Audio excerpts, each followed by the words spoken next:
और प्रदेश और जिला के तमाम मंच पर उपस्थित हमारे नेतागण और इस सभा में उपस्थित वर्ग और भाइयों प्रेस के साथियों, आप सब काफी देर से यहाँ पर उपस्थित हैं और आज मैं सबसे पहले तो अपनी ओर से दोनों प्रत्याशी को, गांधी और जमुआ के प्रत्याशी को अपनी ओर से बधाई भी देता हूँ, शुभकामना भी देता हूँ। और मैं ये जान सकता हूँ कि आज इस प्रदेश में दोनों ही प्रत्याशी जुझारू हैं, क्षेत्र में घूमने वाले हैं दोनों। आप सबको पता है, दोनों के बारे में विशेष समय कहने की जरूरत नहीं है। आज इस चुनाव के मैदान में दोनों पार्टी की ओर से सिंबल दिया गया है, पार्टी की ओर से दोनों प्रत्याशी हैं और इसलिए हम सब का भी दायित्व बनता है कि इस बार इन दोनों प्रत्याशी को हमें जिताना है और उसके लिए यहाँ से संकल्प लेकर के हम सबको जाना। क्योंकि दोनों प्रत्याशी जीतेंगे तो इस देश के प्रधानमंत्री आदरणीय नरेंद्र मोदी जी का हाथ मजबूत होगा। दोनों प्रत्याशी जीतेंगे तो झारखंड में भी भारतीय जनता पार्टी के नेतृत्व में सरकार बनेगी। और इसलिए मैं आप सभी यहाँ उपस्थित बहनों और भाइयों से कहूँगा कि हमारा एकमात्र लक्ष्य है कि इस बार इस चुनाव को जीतना और झारखंड में भारतीय जनता पार्टी के नेतृत्व में सरकार बनाना। और ये बात मैं इसलिए कह रहा हूँ कि 5 वर्षों से इस प्रदेश में जिन लोगों की सरकार चल रही है, हेमंत सोरेन के नेतृत्व में झारखंड मुक्ति मोर्चा, कांग्रेस पार्टी और राष्ट्रीय जनता दल की सरकार है। 5 वर्षों में सरकार ने किस प्रकार से यहाँ के लोगों को ठगा है वो किसी से छुपा हुआ नहीं है। पूरे 5 वर्षों तक इन्होंने झारखंड की नौजवानों को ठगा है, यहाँ की माँ बहनों को ठगा है, झारखंड को ठगा है और झारखंड को इन्होंने लूटा है। और इसलिए आज झारखंड को बचाने की है। झारखंड जब तक ये बचेगा नहीं, झारखंड में हम कोई कहीं आज सुरक्षित नहीं है। आज इस प्रदेश की हालत क्या है कि राज्य में जहां सरकार का काम होता है, राज्य में अमन चैन हो, राज्य में शांति हो, लेकिन आज इस प्रदेश में आए दिन घटनाएं होती है, चोरी, डकैती, हत्या, अपहरण, यहाँ तक कि बहु बेटियां भी कहीं कोई सुरक्षित नहीं है। अब याद करिए 2022 को अगर आप देखें, सबसे अधिक मां बहनों के साथ दुष्कर्म हुआ तो वो झारखंड प्रदेश में, बल्कि देश के अंदर में नंबर 1 पर। आखिर ये स्थिति क्यों पैदा हुई? इसलिए जो कि इस प्रदेश में जिस पुलिस का काम होता है अपराधियों को पकड़ना, चोरों को पकड़ना, जेल में डालना, सजा दिलाना, लेकिन हेमंत सोरेन जी ने उसको टूल्स की तरह उपयोग किया, वसूली में लगा। नतीजा ये हुआ कि इस राज्य में कानून व्यवस्था पूरी तरह से बिगड़ गई। और इसीलिए मैं आज आप सब लोगों से यही कहने के लिए खड़ा हुआ हूँ, जब तक प्रदेश के अंदर में कानून व्यवस्था ठीक नहीं होगी, भय का वातावरण समाप्त नहीं होगा, प्रदेश कभी भी तरक्की नहीं कर सकता, विकास नहीं कर सकता है। और इसलिए मैं आप सब लोगों से यही कहने के लिए आया हूँ कि झारखंड के अमन चैन के खातिर इस प्रदेश में भारतीय जनता पार्टी के नेतृत्व में सरकार बनानी है। यही निवेदन और यही अपील करने के लिए आया। आज इस प्रदेश में किस प्रकार से 5 वर्षों तक ठगा है, आप एक बार याद कर लो। मैं आपको ये याद सिर्फ थोड़े से आपको दिलाना चाहता हूँ। जब 2019 में चुनाव हो रहा था, झारखंड मुक्ति मोर्चा ने अपनी घोषणा पत्र में घोषणा किया था, गरीबों से क्या वादा किया था। गरीबों से उन्होंने कहा था कि हमारी सरकार बनेगी, सरकार बना दो। प्रत्येक साल में 72,000 रुपया गरीबों को देंगे। 5 साल पूरा हो गया।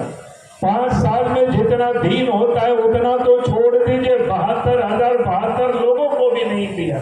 अरे 1-2 लोगों को भी दे करके शुरुआत करते तो हम समझते कि वास्तव में हेमंत सोरेन ने, झारखंड मुक्ति मोर्चा ने जो गरीबों के साथ वादा किया था उसको पूरा कर रहे हैं।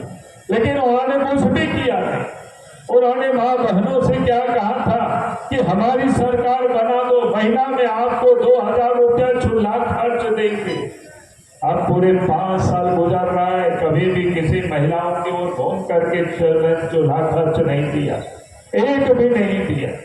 और उसके बाद उतना ही नहीं, इस प्रदेश में बच्चियों को भी कहा था कि आपकी जब शादी होगी बेटी तो सोने की सिक्का आपको देंगे।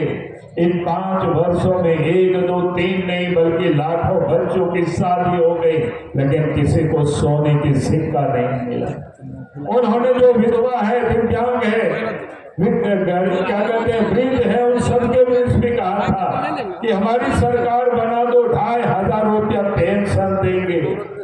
उन्होंने पूरे 5 साल में ये काम नहीं किया। हद तो तब हो गए, नौजवानों से कहा था कि हमारी सरकार बना दीजिए, 5 लाख लोगों को नौकरी देंगे। और उन्होंने अपने पिताजी का कसम खाया था। उन्होंने कहा था कि हम शिबू सोरेन के बेटा है, 5 लाख नौकरी नहीं देंगे तो अब राजनीति से संन्यास ले लेंगे। अब जो व्यक्ति अपने पिताजी का कसम खाता हो और उसके बाद भी पूरा नहीं करता है, तो झारखंड की जनता को ठगने में उनको कितना समय लगेगा।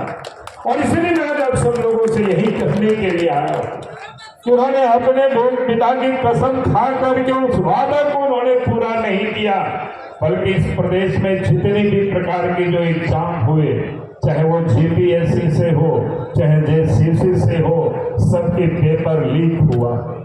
आज उन सारे दिन बच्चों को भी हाई कोर्ट जाना पड़ता है, सुप्रीम कोर्ट जाना पड़ता है। उससे हम क्या उम्मीद करते हैं, इस राज्य में नौजवानों को वो हक दिलाएंगे।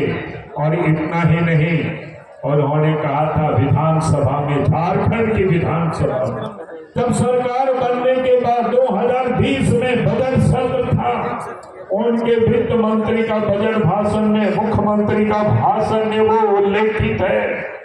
उन्होंने कहा कि हमारे जो रोजगार नहीं देंगे तो बेरोजगारी भत्ता देंगे, बीए पास को 5000 देंगे, एमए पास को 60,000 देंगे।